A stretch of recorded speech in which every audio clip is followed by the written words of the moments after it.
Ohio State is in the top 6 of 4-star wide receiver Quincy Porty.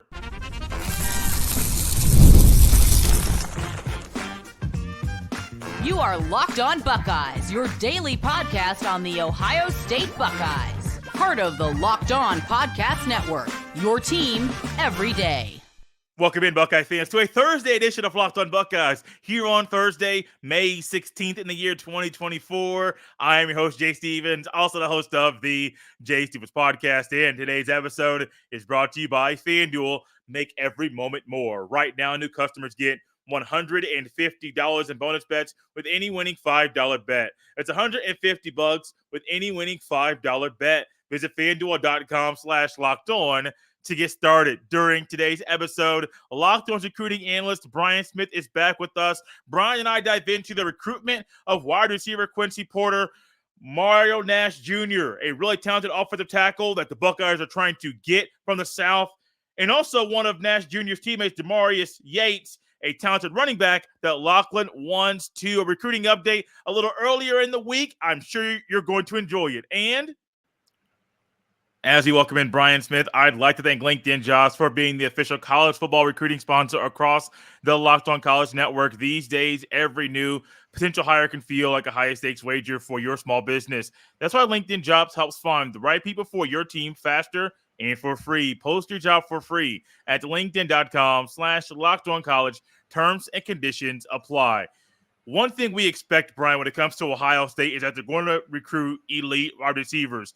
It doesn't matter the stars that are next to their name at a database. They're elite, they're coachable, and they possess a skill set that Ohio State desires in that wide receiver room.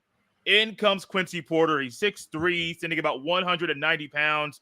He is a young man. When I watch him play, he just always finds a way to win in man-to-man coverage. And, Brian, that's very tough to do at the high school level, the college level, or even in the NFL. Porter's also a long kid, 6'2", 6'3". He does a good job with his feet at the line of scrimmage to get off a bump. And he's got the length once he puts his hands on you to keep guys away from his chest. So I think he's a rare player in that regard, and that's why he's so highly coveted. Penn State, Michigan, different schools recruiting him. I'd be surprised if Penn State didn't, really go in on him, by the way, being a New Jersey kid. Ohio State already taken one of them, but this is a guy that Ohio State has gotten for years. This is the long athletic receivers. That's what Ohio State's MO is, and you mentioned that earlier. I think they have a pretty clear path on how they recruit him. So I'm not surprised based on looking at his film Ohio State's after. Yeah, no, it doesn't surprise me either. And especially with Ohio State still trying to build a firm foundation for the 2025 class, this young man, Porter, could come in, get a hard verbal, and let's say he does eventually sign. He is one of those guys that quarterbacks want to throw the ball to. And when you touched on it, his feet at the line of scrimmage and being able to win and bump coverage, those are things that quarterbacks are like, oh, wait, you do that consistently, and it's something you work on, but also working on it and finding ways to get better and better and better. Quarterbacks want to throw footballs to guys like him. Oh, 100%. He's got a big catch radius. Yeah. I'd want to throw to him as well. He could get down the field and make plays. He's not Jeremiah Smith, but he'll run by guys. He has the ability to be physical enough in 50-50 ball scenarios where he's going to win more than his share. And again, he's pretty shifty for his size. I don't think he's a ready-made guy. I don't think he's necessarily, again, Jeremiah or Carnell, but he's right on that cusp. And if Ohio State continues to get guys in this realm and above, they're fine. Yeah, they'll be fine. I wanted to get a quick look again at the Buckeyes 2025 cycle and class. They currently have 13 hard verbal commits. Only have one receiver currently in that classification with Desi Jones, also who is a Jersey kid.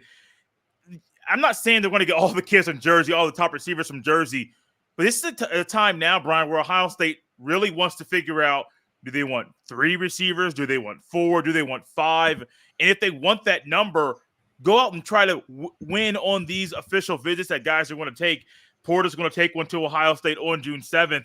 You really got to get more receivers in this cycle because it's needed, but also if you don't, you're really setting yourself back as far as what you want in your receiver room over the next few years. They're close to the point where everybody just thinks it's easy The downside of signing the kids they do is some of them turn pro early. Look at it this way: LSU, Ohio State, Florida, like at corner, those kids, if they're good, they leave early. Yeah. Receivers gotten to that point too. So it's a tough sell to say you're going to have to wait. But then again, this kid might turn pro because nobody knows for sure. But like the chances of Jeremiah Smith seeing his senior year at Ohio State are pretty slim. I think we can all agree on that. There's a path to playing time. You'll get some reps, but as a sophomore, you start to be a prominent guy. As a junior, you're elite, and then you go to the NFL. That's kind of how Ohio State does it. If you play as a freshman, like any other major program, it's kind of a bonus. But that's just what they got to sell. So I don't think they've had any problems with it so far with Hartline there as the receiver coach. So it's not really on my radar worrying. And they have so many good guys visiting. They'll get 2 or 3 really good ones every year. That's just my opinion. What weaknesses do you see in this game? Just needs to get stronger. Route running will need to improve some, but I mean, those are things that are natural. No offense, but like no high school program is going to be the same as Ohio State. No. As it relates to the strength program. It's, and he's just going to have more time to work on his craft once he's at the collegiate level. Beyond that, I mean, the God-given gifts are there with the length. He's pretty nimble. I mean, he's the kind of piece of clay that Hartline has worked with before and turned into an all Big Ten kind of player. So I think he's good to go. Just stay the course, work your craft. It'll get there. Yeah. It's one of those weird things when I used to talk with you and with John about guys needing to get stronger, guys needing to get bigger, and thinking like this guy needs to, or this guy doesn't. And then my idiot self was like, no, like I realized I was an idiot thought everybody in high school wants to get to college. They have to get stronger. Like it's just a natural thing because the game is faster, but also you're playing with guys that are older and that are stronger and a whole lot smarter. So the physicality you have in high school, it's a physical game for that level, but it's not the physicality that you have in college. He's one, get stronger, get faster, get quicker, keep using his brain the proper way. I can't wait to see what he does in college. I'm not trying to predict an Ohio State commitment from him. I'm not trying to go that far.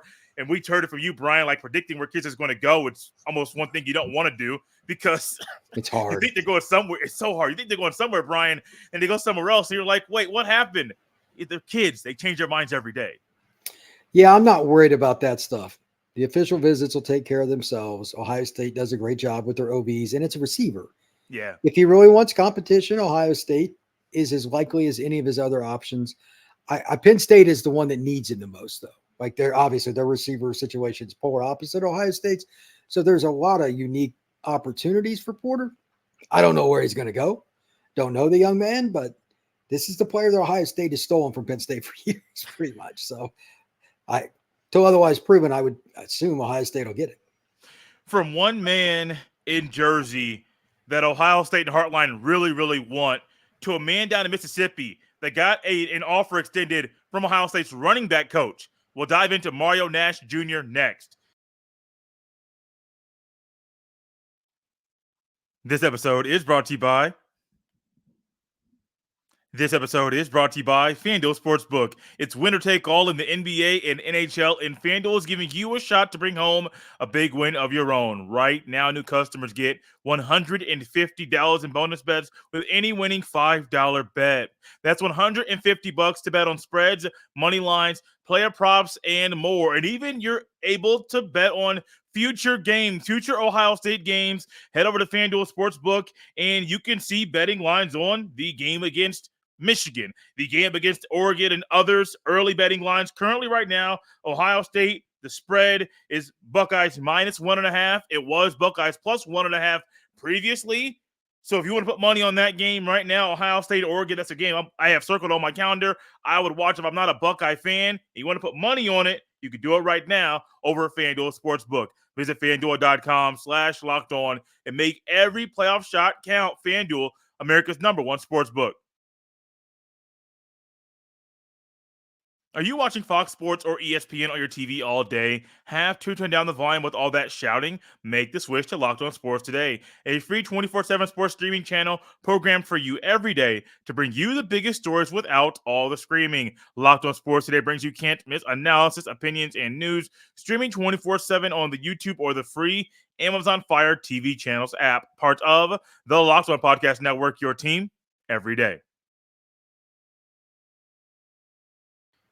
This story is interesting, Brian, because I was reading up on Nash Jr. and realized it wasn't Justin Fry, the O-line coach at Ohio State, that extended the offer. It was Carlos Loughlin, while down at Mississippi, down at Kemper County High School, looking at another running back we're going to talk about later. But Mario Nash Jr. is so good that, hey, even the running back coach realizes, hey, man, we got to have you on campus and playing football at Ohio State. 6'4", you said he's about 280 now. This young man, Mario Nash Jr., I said it to you earlier before the show.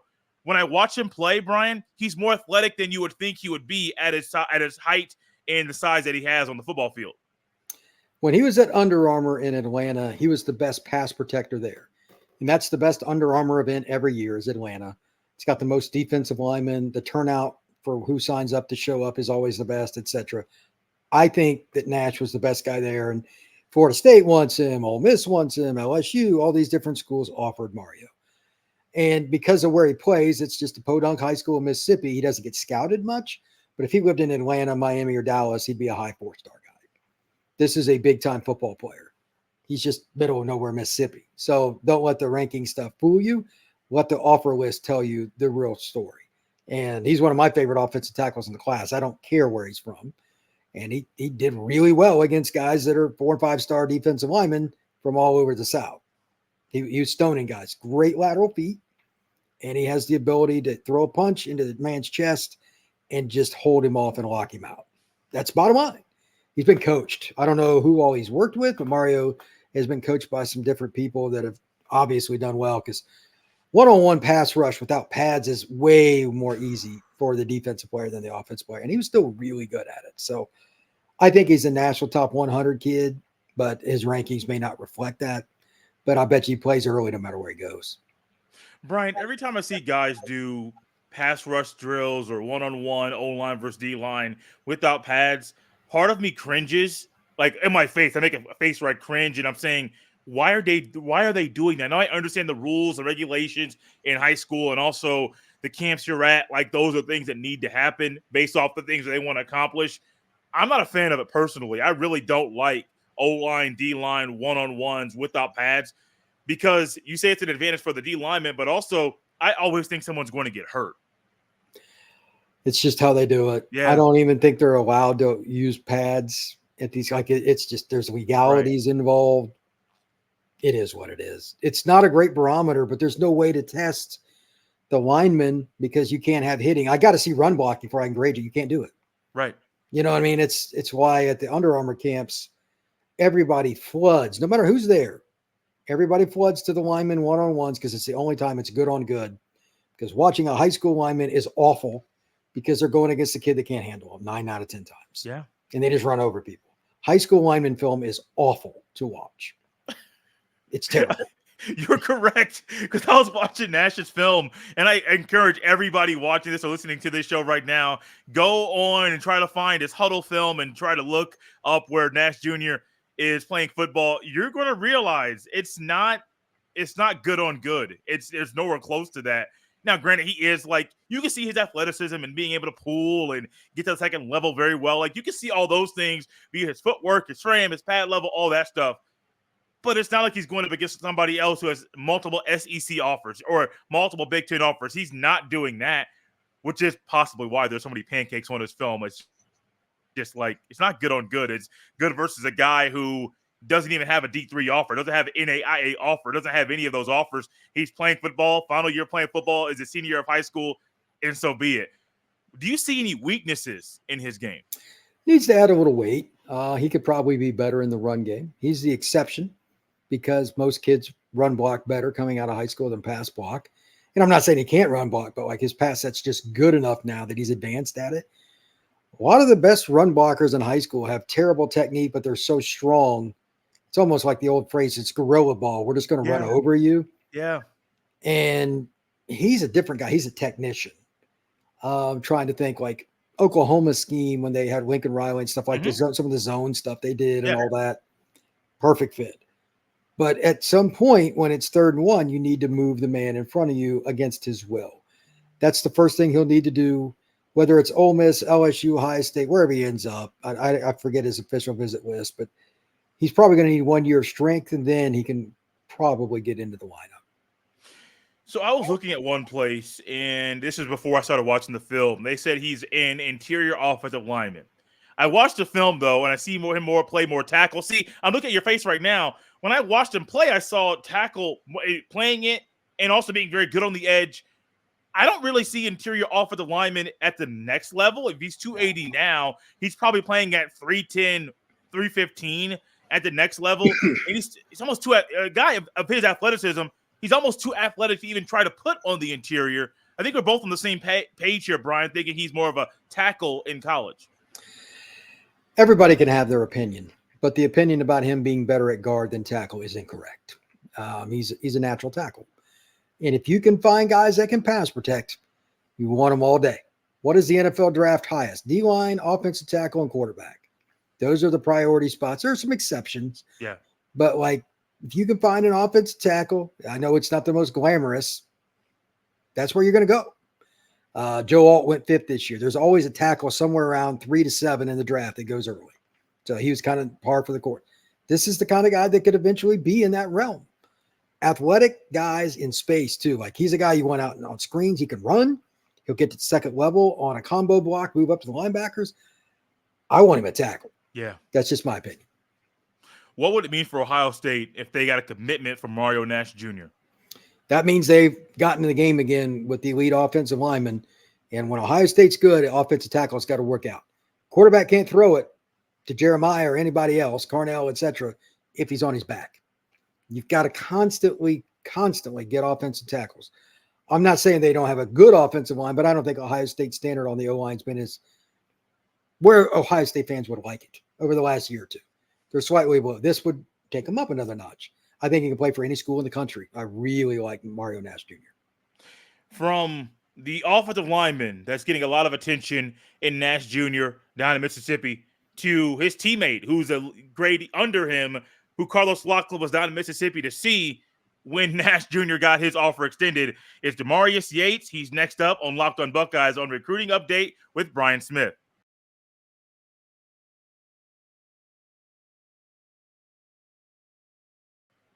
This young man can ball, Brian.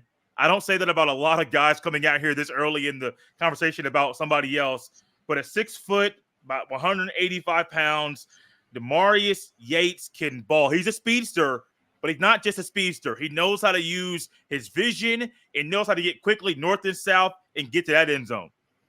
That is an explosive athlete.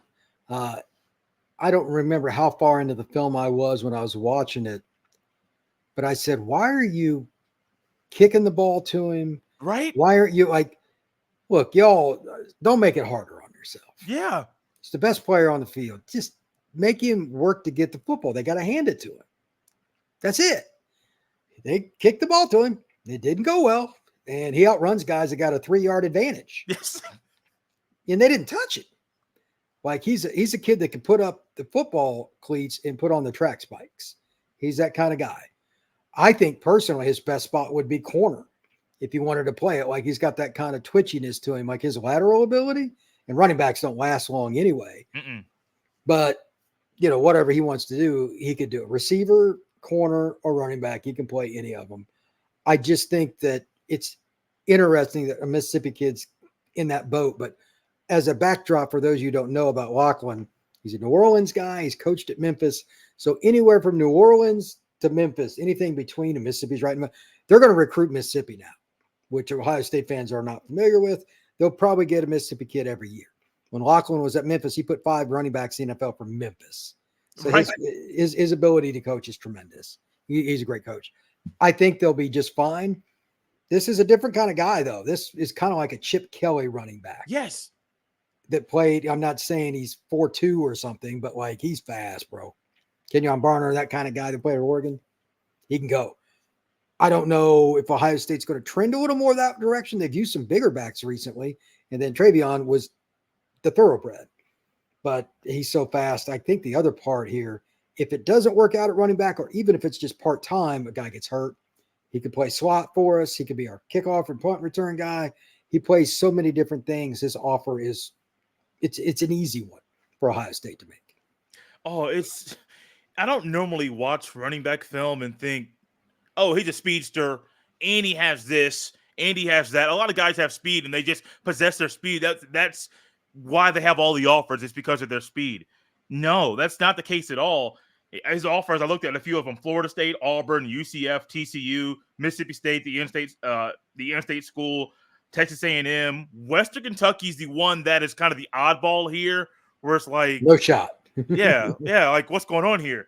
But it's his speed that I love, but he can be a regular running back if he needs to be, but he also has that speed. So it's not like he relies on his speed to be productive. It's just he has a speed. That's what he may be known for that, but there's so many other parts of his game. And I think the part of him being more of a Chip Kelly guy, because I thought that same thing when I watched him, more of a Chip Kelly type of running back. If Ohio State's trending that way with the young quarterbacks that they have as they get developed, this offense could be scary. That's what the goal is. I mean, you want to have players that can just change the game with their gifts. You give them an opportunity and space, and they kind of take over. Jeremiah Smith, Carnell Tate, all these different guys they've recruited here recently can do those things. Now, this kid's a little shorter, and his lateral movement, like his film is funny to watch because some of the kids thought they had him dead to rights and didn't make contact. No. I mean, like literally. His ability to move back and forth is just, this is natural physical gifts. And it's comical. He's playing high school kids that just don't have a chance against him. But he's got 2 more years of high school left. So, because he's a class 26. Correct. I don't think that I'll laugh if I watch this film this year and somebody's kicking the ball to him again. That's ridiculous. You should be fired. But at the same time, Ohio State doesn't have that pure shifty guy right now that has this kind of speed on their roster. Like Peoples is a good running back. He doesn't have this kind of speed. They've got some guys that, make guys miss, they're a little bigger, but he would be the unique piece. Maybe they're trying to do that where they want a little more balance in the running back room. I'm just guessing. I don't know Lachlan well enough to pick up the phone and ask him, but that would be my projection. And I think it's a good idea. I think so too. When it comes to Yates, and we've talked a lot, Brian, about guys in the class of 2026, especially with Lachlan going after running backs right now in that cycle. What's the importance of guys like this, of Ohio State going after guys like this at this point in their recruitment? Because he has a couple of years till he graduates. If you don't get in early now, you're done.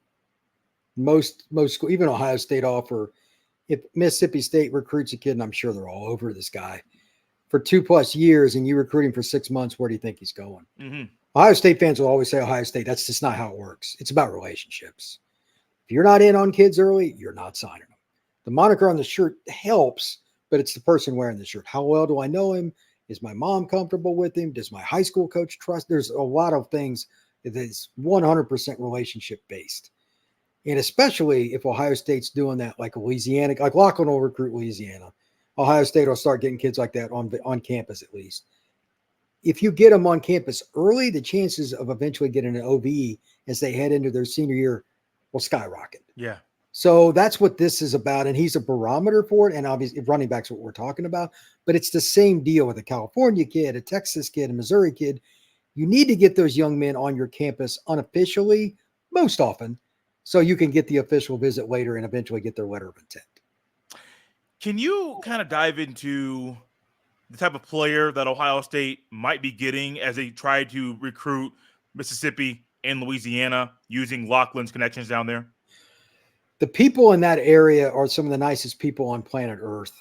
I live in Alabama now. It's very similar. Everybody's, hey, how you doing? It's very, very easy going. Like the Midwest, people walk by you, they don't say hi.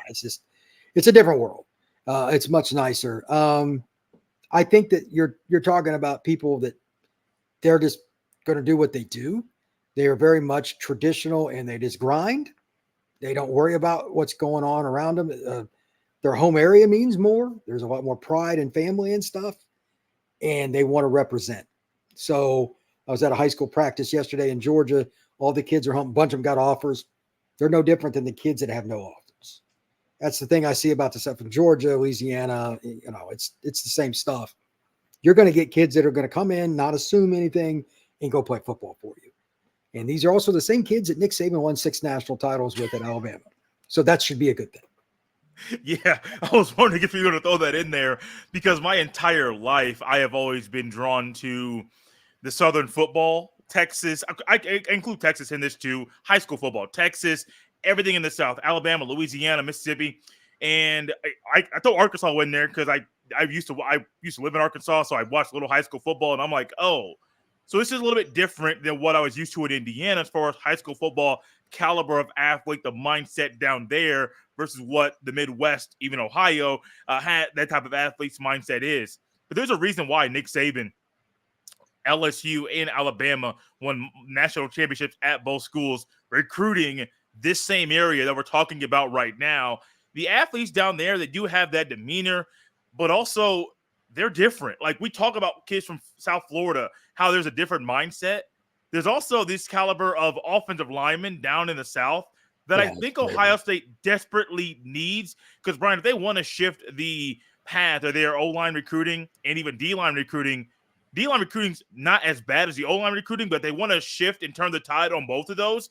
Go down to the South, Mississippi, Louisiana, Alabama, get some of those guys to come up north. They'll change things quickly. The reason that most schools either do or do not make it to the elite level is the trenches. Since Saban took over, this is a little stat that I went through in research a couple of days ago. Saban won his first title at Bama in 2009. The 15-year run from that season forward, there have been 5 programs that have been different than everybody else. Ohio State, LSU, Alabama, Georgia, and Clemson. It's the trenches. More specifically, D-tackle than anything else. If you sign 5-star D-tackles, your chances of getting to the title are exponentially better. But the O-line's right there after it. And if you look at the teams, whether it's Ohio State or whatever you want, how many Ohio State teams were even close to reaching expectations that didn't have an elite offensive tackle? Right. Those Alabama teams, they had a guy getting drafted either that year or the next. Maybe he wasn't draft eligible yet. Like the Caden Proctor kid was a true freshman last year. He's got to wait 2 more years. Yeah. Going to play in the NFL. He just can't turn pro yet. Okay. Georgia. Does anybody out-recruit Georgia at offensive line? No. Who's the best program in the country? Georgia. Got that right. It's just the way it is. You can't teach the size and athleticism, and there's just so few of them. Again, D-tackle is the most important there. But offensive line, while it's more difficult to project, Georgia just took 6 O-linemen in their last class, and they're heavily recruiting again because they know a couple are going to wash out. It's just the way it is. Whoever survives, survives. It's like boot camp. You want to be a Navy SEAL, so guys ring the bell. They're waiting for guys to ring the bell because it's not easy there. Well, it's not easy at Clemson or Ohio State, LSU, et cetera, either. The teams that get the most players at the forefront of it all, in the trenches. Think about one of those magazine covers you saw as a kid, like Ohio State line up against Michigan, something like that. That's where it's still at, because quarterback play, like I remember a few years ago, the final 4 teams in the NFL, none of the quarterbacks that were starting in that game, one of them was Tom Brady, was a top 200 recruit out of high school. Quarterback is just incredibly difficult to project. Trench is a little easier to a certain degree, again, specifically D-tackle, but if you get a ton of OTs, you can move guys around, do different things, and that's why guys, they're going to win. You need that. And 12 out of the last 15 titles were from that group: Ohio State, Bama, LSU, Clemson, and Georgia. Who gets the best players in the trenches? Those 5 schools. So that's where it's at, man, and they're down south.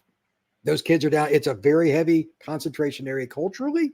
Ohio State just adds 1 more of those guys a year. You can potentially change your program. So they absolutely should try to get a New Orleans kid or Atlanta kid, et cetera.